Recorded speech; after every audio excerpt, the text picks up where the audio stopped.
Hello everyone. हम पढ़ रहे थे chapter number 16 electric current and it's chemical effect. Last video में हमने इलेक्ट्रोलिसिस और उसकी अलग अलग एप्लीकेशंस के बारे में पढ़ लिया था।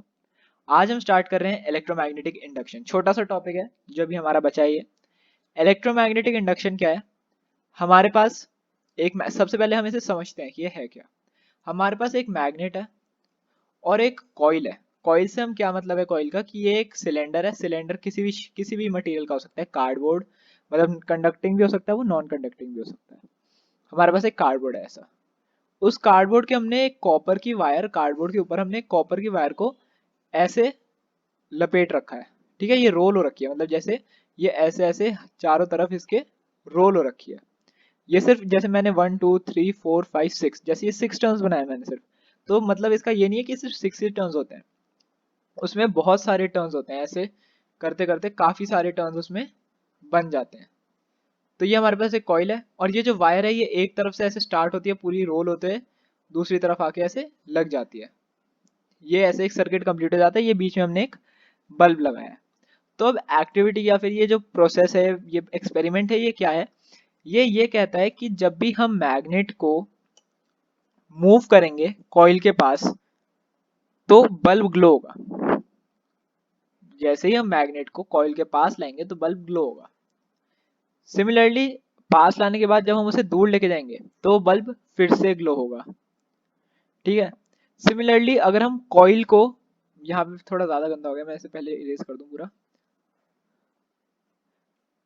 हमसे ये कह रहा है कि मान लो हम ये मैग्नेट को यहाँ लेके गए तो बल्ब ग्लो होगा फॉर अ सेकंड, मतलब बहुत थोड़े से सेकंड, मतलब बहुत थोड़े से टाइम के लिए ग्लो होगा। जस्ट फॉर अ सेकंड ये ग्लो होगा, फिर ऑफ हो जाएगा। फिर जब हम वापस इसे मैग्नेट को यहाँ लाने के बाद वापस जब इसे पीछे लेके जाएंगे तो जो बल्ब है वो फिर से 1 सेकंड के लिए, उससे भी कम, बहुत कम टाइम के लिए ग्लो होगा, फिर वापस बुझ जाएगा। ठीक है। तो अब ऐसा क्यों हुआ? ये जो प्रोसेस है कि जब हम मैग्नेट इधर ला रहे हैं और फिर दूर लेके जा रहे हैं, फिर इधर ला रहे हैं, दूर लेके जा रहे हैं, ऐसे कंटिन्यूसली मूवमेंट करते जा रहे हैं तो बल्ब भी कंटिन्यूसली ग्लो हो रहा है। और अगर हम एक जगह लाके उसे रोक रहे हैं तो बल्ब की जो वो है, लाइट है, वो रुक रही है। तो ये जो पूरा प्रोसेस है, इस पूरे प्रोसेस को हम कहते हैं इलेक्ट्रोमैग्नेटिक इंडक्शन। क्या हो क्या रहा है यहाँ पे कि जब हम मैग्नेट को चेंज कर रहे हैं, मैग्नेट की डायरेक्शन को चेंज, मैग्नेट की मूवमेंट को चेंज कर रहे हैं, तो मैग्नेटिक फील्ड में चेंज आ रहा है। ठीक है, मैग्नेटिक फील्ड में चेंज आ रहा है।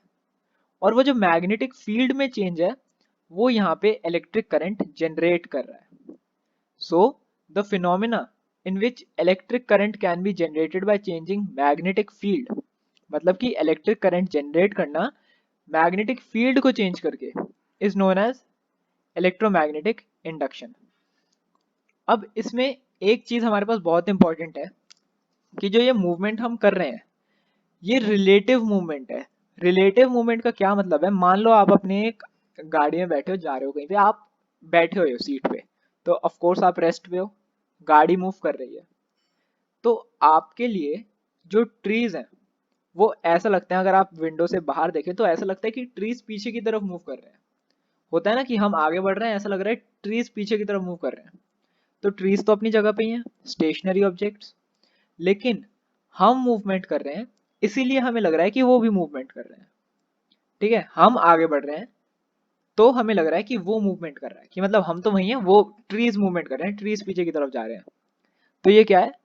ट्रीज जो है वो रिलेटिव मोशन में है, वैसे स्टेशनरी है, लेकिन आपके लिए वो रिलेटिव मोशन में है, कि आप मोशन में तो आपको लग रहा है कि वो भी मोशन में, that is relative motion.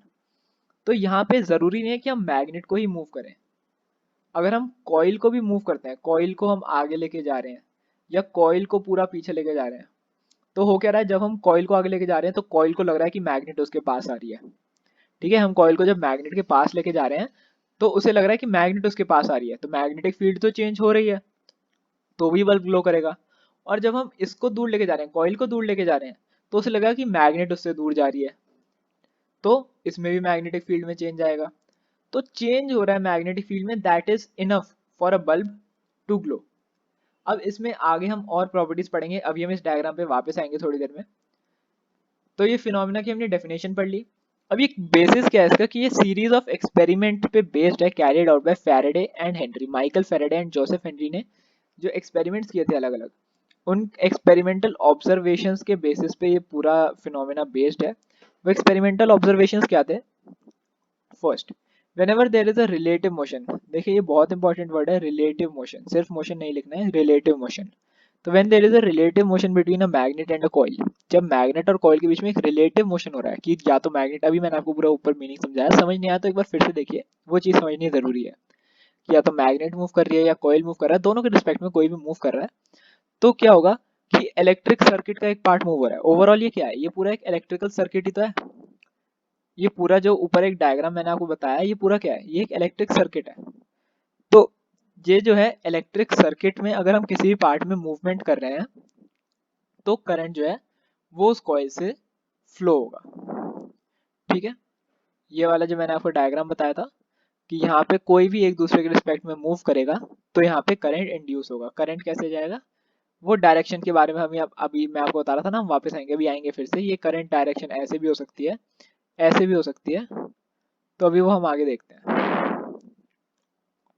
The flow of current stops as soon as the magnet and the coil are at rest with respect to each other। मतलब जैसे ही हम दोनों को स्टेशनरी कर देंगे, मतलब हम मैग्नेट को उसके पास लेके आए और फिर हमने उसे वहीं पे ही रोक दिया, तो बल्ब जब उस सेकंड एक बहुत थोड़े से टाइम के लिए ग्लो होगा फिर रुक जाएगा। क्यों? मैग्नेटिक फील्ड क्या है, ऐसा क्यों हुआ?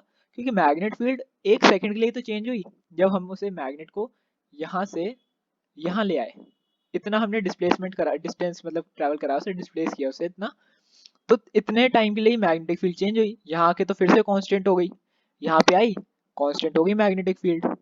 तो जितनी देर के लिए वो चेंज हो रही थी उतनी देर के लिए ही बल्ब जो है वो ग्लो किया, उसके बाद बल्ब भी रुक गया। तो कंटिन्यूअसली मूवमेंट करनी जरूरी है, अगर हम मूवमेंट को रोक देते हैं बीच में तो बल्ब भी ग्लो नहीं करेगा। ठीक है, as soon as the coil or the magnet are at rest with respect to each other, यहाँ पे भी with respect to each other का मतलब यही है, रिलेटिव है, स्टेशनरी है एक दूसरे के रिस्पेक्ट में। उसके बाद the faster is the relative motion between the magnet and the coil, the more is the current that flows through the coil। मतलब जितना ज्यादा हम रिलेटिव मोशन, रिलेटिव हर जगह देखो रिलेटिव यूज हो रहा है, तो आप लगा सकते हैं कितना इंपॉर्टेंट वर्ड होगा ये। जितना ज्यादा रिलेटिव मोशन फास्टर होगा उतनी ही ज्यादा करंट में उतनी ज्यादा करंट इंड्यूस होगी कॉइल में। मतलब अगर हम मैग्नेट को धीरे धीरे आगे पीछे कर रहे हैं तो बल्ब थोड़ा कम ग्लो करेगा, और अगर बहुत जल्दी जल्दी मूव कर रहे हैं तो बल्ब तेज ग्लो करेगा, बहुत ही ज्यादा लाइट देगा। उसके बाद फोर्थ पॉइंट है, the direction of current obtained by the moving the magnet away from the coil is opposite to its direction when the magnet is moved towards the coil। इसका मतलब fourth point चलो मैं आपको last में भी बताता हूँ। इसके बाद एक लास्ट में एक जनरल पॉइंट है कि जो इलेक्ट्रोमैग्नेट इंडक्शन, जो अभी हम पूरा प्रोसेस पढ़ रहे हैं इलेक्ट्रोमैग्नेटिक इंडक्शन का, ये अंडरलाइंग प्रिंसिपल है। मतलब इसी के बेसिस पे, इस इलेक्ट्रोमैग्नेट इंडक्शन के बेसिस पे ही आजकल के सारे जनरेटर्स और ट्रांसफार्मर्स जो हैं वो काम कर रहे हैं। ये जनरल सा एक पॉइंट आपकी बुक में लास्ट में दे रखा था, तो मैंने यहाँ पे मेंशन कर दिया।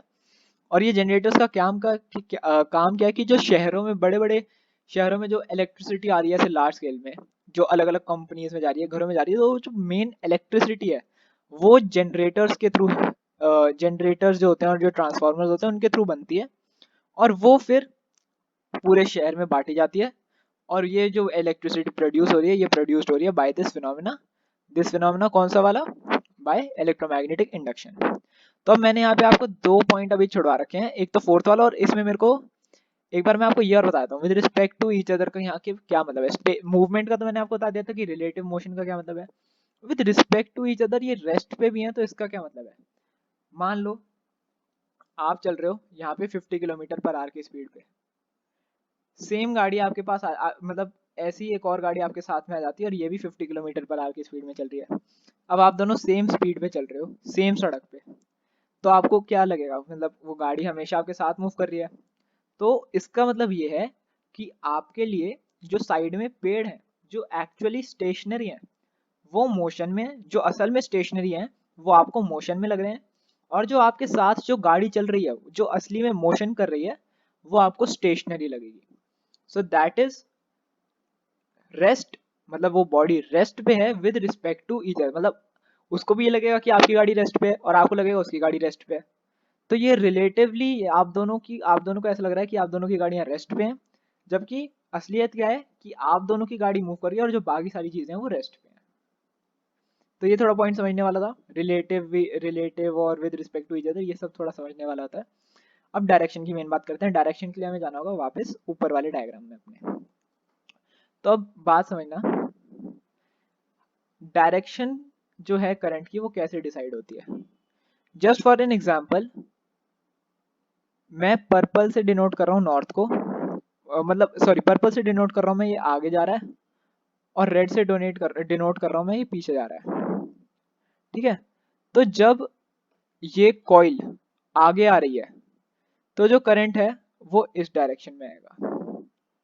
ठीक है, अगर मतलब अगर अगर कॉइल आगे जा रही है और करंट इस डायरेक्शन में है, तो जब कॉइल पीछे जाएगी तो डायरेक्शन भी चेंज हो जाएगी, वो इस डायरेक्शन में हो जाएगी। और वाइस वर्सा होगा इसके सिलेंडर के पीछे, जो पार्ट हमें नहीं दिख रहा है वहां पे कैसे मूवमेंट होगी, रेड वाले की अपवर्ड्स, मतलब जब पीछे जा रही है तो अपवर्ड्स होगी, और जब आगे आ रही है मतलब मैग्नेट आगे आ रही है तो डाउनवर्ड्स होगी। ये हो गया, मतलब जब आगे आ रही है तो क्या हो रहा है, यहाँ पे ऊपर की तरफ है। जस्ट फॉर एग्जांपल, ऐसा नहीं है कि आगे तो ऊपर ही हो रहा है, वो चीज आपको नहीं पढ़नी है इसमें। बस ये है कि अगर ये आगे आ रहा है तो हमने अज्यूम कर लिया कि अगर मैग्नेट आगे आ रही है तो करंट ऊपर की तरफ फ्लो कर रहा है, तो जब मैग्नेट पीछे जाएगी तो करंट नीचे की तरफ फ्लो करेगा। ये जो फ्लो है डायरेक्शन का ये बदल जाएगा। ठीक है, और सेम चीज होती है अगर हम पोल्स को भी बदल दें। अगर हम पोल्स को बदल देते हैं, जैसे कि मैं यहाँ पे, अगर मैं इस मैग्नेट को हटा के यहाँ पे लिख दूं यहाँ पे लिख दूं साउथ पोल, और यहाँ पे लिख दूं नॉर्थ पोल, अगर ये केस होता है तो क्या होगा, सेम केस ये वाला केस अपोजिट हो जाएगा, मतलब ये रेड में बदल जाएगी और ये वॉयलेट में बदल जाएगी। मतलब अगर साउथ यहाँ है नॉर्थ यहाँ है, तो जब हम आगे लाएंगे तो नीचे की तरफ करंट फ्लो करेगा, यहाँ पे ये नीचे की तरफ फ्लो करेगा, और जब वापस लेके जाएंगे पीछे लेके जाएंगे तो ऊपर की तरफ फ्लो करेगा। In case of south is in front and north has at back, जब साउथ आ गया नॉर्थ पीछे है तो डायरेक्शन बदल जाएगी, जब नॉर्थ आ गया साउथ पीछे है तो डायरेक्शन रिवर्स हो जाएगी। मतलब दोनों केसेस में अगर हम मैग्नेट की डायरेक्शन बदल रहे हैं या मैग्नेट के पोल्स बदल रहे हैं तो जो इसकी डायरेक्शन है वो चेंज हो जाएगी। अब इतना ज्यादा मैंने आपको एक्सप्लेन कर दिया है, समझ आता है ठीक है, नहीं आ रहा है थोड़ा सा फिर से देखिए वीडियो को, समझने की कोशिश कीजिए। बाकी इतना ज़्यादा इंपॉर्टेंट फिलहाल नहीं है, अगर आप ये पॉइंट भी याद कर लेंगे कि आपके मतलब एग्जाम में लिखने के आएंगे कि पॉइंट्स बताने हैं, तो आपसे कोई इतना बड़ा एक्सप्लेनेशन नहीं पूछेगा। अगर आपको नहीं समझ आ रहा है तो आप याद भी कर सकते हैं कि डायरेक्शन ऑफ करंट क्या होगी। डायरेक्शन ऑफ करंट जो है वो कैसे ऑब्टेन होती है कि अगर मैग्नेट इधर आ रही है तो कुछ और होगी, इधर आ रही है तो अपोजिट हो जाएगी। उससे आप इतना ये चीज़ भी याद रख सकते हैं, ये पॉइंट आपको याद करना है, आपकी बुक का पॉइंट है।